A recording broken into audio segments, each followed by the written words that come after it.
নাজমুল হাসান অনেক বড় করে লিখেছেন, আসসালামু আলাইকুম স্যার। ওয়ালাইকুম আসসালাম। আমার মাজায় ব্যথা হয়েছিল ৫-৬ মাস আগে, ডাক্তারের নিকট যাই, ডাক্তার বলল এক্স-রে করার জন্য। এক্স-রে করে ডাক্তার বলল রগে নাকি চাপ খেয়েছে, তাই ব্যথা পাই। ওষুধপত্র দিলে তা মোটামুটি ভালো ছিল।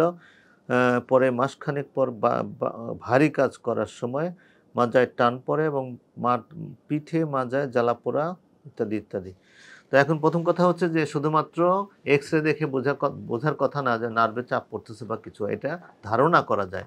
সত্যি সত্যি চাপ পড়ছে কি পড়ছে না সেটা জানার জন্য এমআরআই, লাম্বোসাক্রাল স্পাইন এটা করা দরকার। এবং এছাড়া আপনার যে সমস্ত ব্যথার কথা বলছেন, মেরুদণ্ডে অন্যান্য ব্যথা, সেগুলো আপনার ভিটামিন ডি লেভেল যদি কমে যায় কারো, তাহলেও হতে পারে।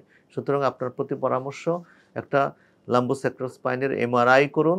MRI, magnetic resonance imaging, MRI করুন এবং রক্তের মধ্যে ভিটামিন ডি লেভেল পরীক্ষা করে দেখেন। যদি সমস্যা ধরা পড়ে সেই অনুযায়ী আপনার চিকিৎসা করতে হবে। আন্দাজের উপর চিকিৎসা করলে লাভ হওয়ার চেয়ে লোকসান হওয়ার সম্ভাবনাই বেশি। ধন্যবাদ।